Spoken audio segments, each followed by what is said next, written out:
தர மாட்டேங்கிறான் ஓவரா பண்றாப்பா அப்படின்னு சொன்னா ரிமோட் எடுத்து தூக்கிட்டு பொண்ணு தரையில போட்டாரு. ஒரு வீட்டுக்கு போறோம், அது வரைக்கும் புள்ள பாத்துக்கிட்டுமே நல்லா. அந்த இன்னொரு வீட்டுக்கு போற பொண்ணு தான் அதை கேட்டு நான் இன்னொரு வீட்டுக்கு ஒரு பையனா போயிடலாமான்னு தோணுது. டிஸ்டர்ப் பண்ணிட்டே இருக்கேன், நோண்டிட்டே இருக்கேன், எனக்கு ஒரு மாதிரியா இருக்கு அப்படின்னு ஹெல்மெட்டை தூக்கி ஒரே அடி அடிச்சிட்டாரு. அப்படியே மண்டையை கிழிஞ்சிருச்சு எனக்கு. கையில சுத்தி கிடைச்சா என்ன பண்ணிருப்பீங்க? அச்சிருப்பாரு சார், அச்சிருப்பாரு. இப்படிதான் சொல்லிங்களா? கையில தெரியாம சுத்தி கிடைச்சது, அடிச்சேன், ரத்தம் வந்துருச்சு, இப்படிதான் பேசுவீங்களா? வேலையை விட்டு வரீங்க, உங்க பொண்ணும் இதே மாதிரி ஒரு காரியத்தை பண்ணிட்டாங்க, ஹெல்மெட் தூக்கி அடிச்சிருவீங்களா?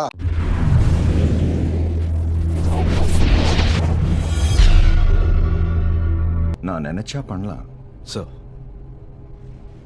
ஆனா பண்ண மாட்டேன். செல்ல மகள் அப்படிங்கிற பெயர்ல இவங்க பண்ணக்கூடிய விஷயங்கள் என்னெல்லாம் உங்களுக்கு ரொம்ப கடுப்பேத்துது?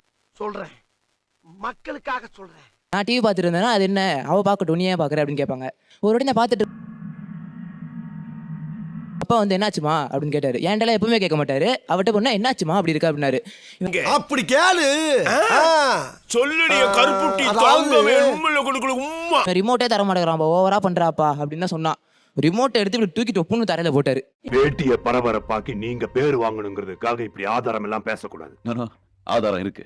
எங்க அப்பாலாம் ஒண்ணு கீழே போடல, ஜஸ்ட் உங்ககிட்ட இருந்து புடுங்கும் போது அது கீழே விழுந்துருச்சு, அவ்வளவுதான். என்னடா சொல்ற?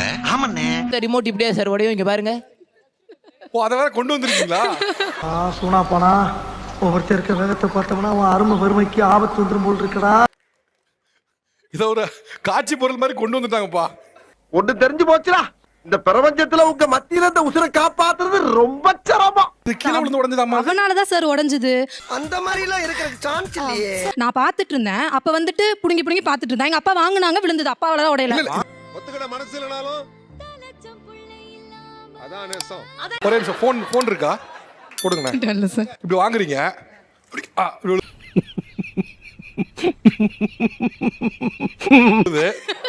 விழுந்தா அப்படி உடஞ்சிருமா என்ன? அதாவது வாய்க்கு வந்தபடி எல்லாம் பேசப்படாது, எதா இருந்தாலும் நியாயமா பேசணுமா இல்லையா? பீரோல அவங்க ட்ரெஸ் பாதி, ஒரு கபோர்ட்ல பாதியில என் ட்ரெஸ் பிளஸ் எங்க அப்பா ட்ரெஸ். ஏன் உனக்கு ரொம்ப கவலையா இருக்கா? பொண்ணுக்கு அதிகமா ட்ரெஸ் வாங்கி கொடுக்குறீங்க, இட ஒதுக்கிட்ட ஃபர்ஸ்ட் நீங்க வந்து பீரோல கொடுங்கங்கறாப்ல. பெண்களுக்கு தான் முன்னுரிமை கொடுக்கணும். பொண்ணு தான் நம்ம வீட்டு இளவரசி. தம்பி அவன் கிடக்குறான்டா மயிராண்டி. தம்பிக்கு லோடு மேன் சார் பேரு. நான் தான் எல்லா பேக்கையும் தூக்கிட்டு வரணும் அவங்களுக்குலாம். அப்படியா? நாம் யாருக்கு என்ன தீங்கு செய்தோம்? நமக்கு மட்டும் ஏன் இப்படி எல்லாம் நடக்கிறது? வெளியில போவோம், நல்லா சுத்தி பார்க்க போகணும், ஜாலியா போகணும்னா எல்லாருமே என்ன செய்யணும் சார்? லக்கேஜ் எடுத்துக்கணும் சார். அதானே உலக வழக்கம். என்ன தெரியுமா பண்ணுவா? ஹாயா கையை வீசிக்கிட்டு நல்லா ராணி நட போட்டு வருவா சார். பார்த்தாலே தெரிகிறது. தெரிகிறதா? அப்புறம் தம்பின்னு எதுக்கு இருக்கான், எடுத்துட்டு வரட்டும்ல. ஒரு வீட்டுக்கு போறோம், அது வரைக்கும் புள்ள பாத்துக்கிட்டுமே நல்லா. அதுதான் அந்த இன்னொரு வீட்டுக்கு போற பொண்ணு தான் அதை கேட்டு நான் இன்னொரு வீட்டுக்கு ஒரு பையனா போயிடலாமான்னு தோணுது சார் எனக்கு. நானும் பழிக்காத மாதிரியே எவ்வளவு நேரம் நான் அடிக்கிறது. வீட்டுல என்னென்ன வேலை நீங்க செய்வீங்க, என்னென்ன வேலை எல்லாம் அவங்க பண்ணுவாங்க? அத வேற ஞாபகப்படுத்திட்டீங்க. நெஞ்சமெல்லாம் பொண்ணு அறக்கு தம்பி, மறக்க முடியல. சமையல் வேலை முக்காவாசி நான் தான் சார் செய்யறேன். சுத்தம் பண்றது, அந்த மாதிரி வீடு எடுத்து வைக்கிறது அவங்க பாப்பாங்க. அது அவ்வளவு. சிரிக்கிறானி வெக்கமா இல்ல? இந்த மாதிரி பையன் ஊன்ட்டானா வந்து என்ன சார் கேட்கணும்? என்னப்பா இப்படி ஆச்சு, என்னாச்சு? பைக்குக்கு என்னாச்சுன்னு கேட்டார் சார். சிலிப்பானா ஒண்ணு பப்ளிக் பண்ணுவியா? அசந்தா அப்படிக்கலே குறியாருங்க எல்லாரும். Sorry boss. எதிரில நான் வந்து பார்க்கும்போது டேமேஜ் வந்து பைக்குக்கு அதிகமா இருக்கு. ஓ, அப்படியா விஷயம்? அவனுக்கு கம்மியா இருக்கு. எது டேமேஜ் அதிகமா இருக்கு அதுதான் சார் கேட்பாங்க. நீ சொல்றதெல்லாம் வாஸ்தவம் தான்டா, ஆனா அதுக்கு அங்கேயும் ஒன்றும் கொஞ்சம் கிடையாது. எங்க அம்மா எப்படி அவனை பேம்பர் பண்ணுவாங்கன்னா, காமெடி வேண்டாம் நான் சொல்லிட்டேன். நானு காமெடி பண்ணாதேன்னு சொல்லிருக்கேன் நானு. சாப்பாடு இன்னி நாள் வரைக்கும் எங்க அம்மா அவனுக்கு பிசைஞ்சு வாயில தான் ஊட்டிட்டு இருக்காங்க. எனக்கு எங்க அப்பாவை கண்டு கூட மாட்டாங்க. குண்டு பைப்ல எப்படி கோர்த்து விடுது பாரு. இல்ல சார், இவங்களுக்கு மிக்ஸ் பண்ணி சாப்பிடுறது தெரியாது, அவங்களுக்கு சாப்பிடுறது தெரியும். எதையும் முழுசா தெரிஞ்சுக்காம திட்டம் போறது கூட தப்பு இல்ல. அதை மட்டமா போடுறீங்க பாரு, அதான் தப்பு.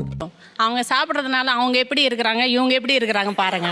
வந்து இப்ப நான் என்ன உங்கள்ட்ட சொல்றது? அவ கத்திட்டா, எப்பா என்னை சும்மா டிஸ்டர்ப் பண்ணிட்டே இருக்கேன், என்ன நோண்டிட்டே இருக்கேன், எனக்கு ஒரு மாதிரியா இருக்கு அப்படி. வேணும் நாங்க வந்து மோதனா தெரியாம மோதிட்டாங்க, போங்க போய் தொலை. எது?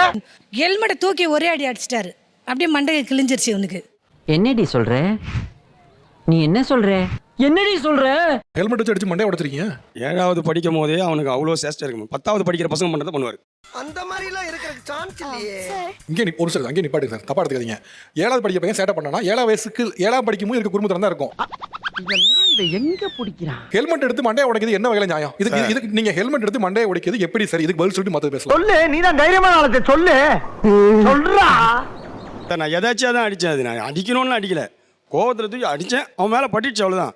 ஆகையா இந்த குரங்கு குணமுள்ள குற்றவாளிக்கு ஈபிகோ 300 ரத்தம் வரணும்னு எனக்கு தெரியாது சார். அடிச்சா ரத்தம் வராம என்ன வரும்? அப்படி சார். வருஷத்துக்கு ஒரு கிரிக்கெட்ட சிக்கிறடா சாமி.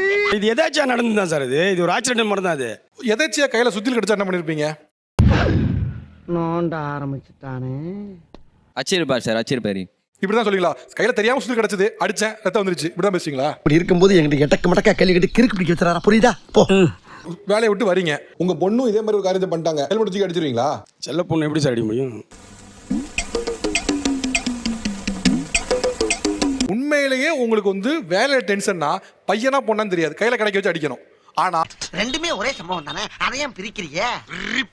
வேலையில டென்ஷனுங்க பேர்ல பையன் அடிச்சீங்க, அதே இடத்துல பொண்ணை வச்சா ஆமா அடிச்சிருப்பேன்னா வேற. வாயில வசம்ப வச்சு தேய்க்க, வாய்க்கால தண்ணி வந்து வாயை கூப்பிடுடா. ஆனா நீங்க என்ன சொல்றீங்க? செல்ல பொண்ணு. அப்ப அந்த வேலை டென்ஷன்ல செல்ல பொண்ணு எப்படி கண்ணுக்கு தெரியுறாங்க? நீ கேட்ட ஒவ்வொரு கேள்வி என்ன செருப்பால அடிச்ச மாதிரி இருக்குடா. மாதிரி இல்ல, உண்மையிலே செருப்பால தான் அடிச்சேன். பூரி அப்பாவுக்கு ரொம்ப பிடிக்கும். சரியா, வாங்க போனா சுட்டு தரேன், உள்ள கூட்டு போயிட்டா. அவன் தான்டா இன்னைக்கு பெரிய வேலை பார்த்து விட்டு போயிட்டா. உள்ள கூட்டு போனா ஓகே, பக்கத்துல வந்து நின்று பாருங்கப்பா. நான் பூரி கரண்ட் இதுக்கு தொப்புன்னு என்னக்குள்ள போட்டா பாருங்க, என்ன திருத்தி வச்சு மேல ஃபுல்லா. சோத்திரையும் அடி வாங்கியாச்சு, சேத்திரையும் அடி வாங்கியாச்சு. அப்பாக்கு செல்ல மகள் அப்படிங்கிற பெயர்ல இவங்க பண்ணக்கூடிய விஷயங்கள் என்னெல்லாம் உங்களுக்கு ரொம்ப கடுப்பேத்துது? அத உடனே வெளியில கக்கிரணும். அப்ப நான் கக்கிறேங்க. முதல்ல செய்யுங்க. ஒரு ட்ரெஸ் எடுத்துக்கு போனாங்க சார். அவ 5000 ரூபாய்க்கு ட்ரெஸ் எடுத்தான், இவன் 2500 ரூபாய்க்கு ட்ரெஸ் எடுத்தான் சார். அத நீ நானும் ஃபீல் பண்ணி என்ன பிரச்சனை? அவர்ல ஃபீல் பண்ணனா? அவன் எடுத்துக்க சொன்னா எடுத்துக்கல, நான் என்ன பண்றது? இவன் கிட்ட கேட்டேன், ஏன்டா அப்பா உன்னை எடுத்துக்க சொன்னாரு இல்ல. இந்த குடிமையை வாயாலே எப்படினே சொல்லு. சரி சொல்லாம் போ. உங்ககிட்ட சொல்லாம இந்த நாய் வேற யாருக்கிட்டனே போய் சொல்லு. சரி சொல்லு. நாய் எங்கம்மா அவரு நான் எடுக்க சொன்னாவே மூஞ்சி மாறுது. அண்ணே கொந்தளிச்சாதீங்க அண்ணே, பொறுமையா கடப்பிடிங்க. அறியாப்புல தெரியாம கேட்டான். Makeover artist sir. அவ வந்து அவ கேக்குற ப்ராடக்ட் எல்லாம் காஸ்ட்லியா இருக்கும். அப்போஸ் குளுக்கோஸ். அப்போஸ்ங்க, அப்போஸ்னா ஆமான்னு அர்த்தம். அவருக்கே தெரியும். அவ எப்படியாவது தாச்சா பண்ணி அவ அப்பா கிட்ட வாங்கிடுவா. இவன் ரொம்ப வயித்தெச்சல் புடிச்சு ஐராயறானே. கொஞ்சம் சீப் அண்ட் பெஸ்ட்டாக தான் பாப்பா இவ. ஆனா ஒரு ஷர்ட்டு 700 ரூபாய் 800 ரூபாய் 1000 இல்ல ரூபாய் சார், போய் போய் போய் போய் இப்படி இருந்தா பார்த்தா ஒரு 500 ரூபாய் டிஃபரன்ஸ் இருக்கும் சார். அவ்வளவுதான் சார். 2500 ரூபாய்க்கு 5000 ரூபாய்க்கு 500 ரூபாய் டிஃபரன்ஸா? என்ன யோசிக்கிற? இல்ல பொய் எப்படி சொல்றதுன்னு யோசிக்கிறேன். ஒரே ரெக்வெஸ்ட் மட்டும், 10 இயர்ஸாக எனக்கு ஒரு மனசில் இது இருக்கு. எங்கள் அப்பா எனக்கு ஒரு முத்தம் கொடுக்கணும் கன்னத்தில். தாய் தகப்பனையே சுத்தி வந்த பிள்ளையாரையும் மிஞ்சிட்டாண்டி நம்ம மகன். 10 வருஷமா அந்த இயக்கத்தை எப்படி வச்சிருந்தீங்க? ஸ்கூல் 6th 5th படிக்கும் போது என்னமோ. உனக்கு எவனா எழுதி கொடுத்தீங்க வந்து பேசுற மாதிரி எனக்கு தெரியுது. இப்போ உனக்கு என்ன வேணும்? சில பேரண்ட்ஸோட அப்பா வந்து விட்டுட்டு போவாங்க. அப்போ வந்து முத்த குத்துட்டு போகும்போது எனக்கு ஒரு மாதிரி இருக்கும். ஆச்சரியக்குறி. நோட் பண்ணுங்கப்பா, பின்றாம்பா.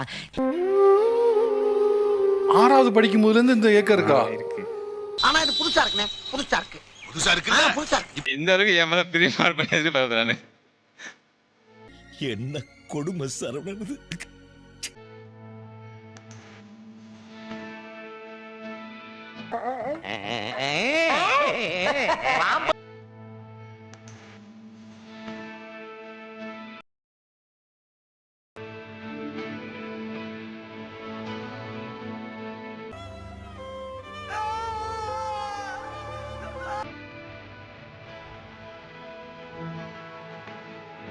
சந்தோஷத்துல எனக்கு கை ஓடல கால் ஓடல. நான் 6வது ஸ்டாண்டர்ட்ல இருந்து யோசிச்சுட்டு இருந்தீங்க, நீங்க அப்பாட்ட ஒரு கிஸ் கிடைச்சிருக்கு, எப்படி இருக்குது மொமெண்ட்? நேர்மை, நீதி, நியாயம் ஜெயிச்சது. ஹாப்பியா இருக்கு. நீ ஃபுல்லா தூங்க மாட்டேன். நைட் ஃபுல்லா தூங்க மாட்டீங்களா? என்னடா இந்நேரத்துல லூஸ் மாதிரி சிரிச்சிட்டு இருக்க? என்னாச்சு? அத நினைச்சேன், சிரிச்சேன்.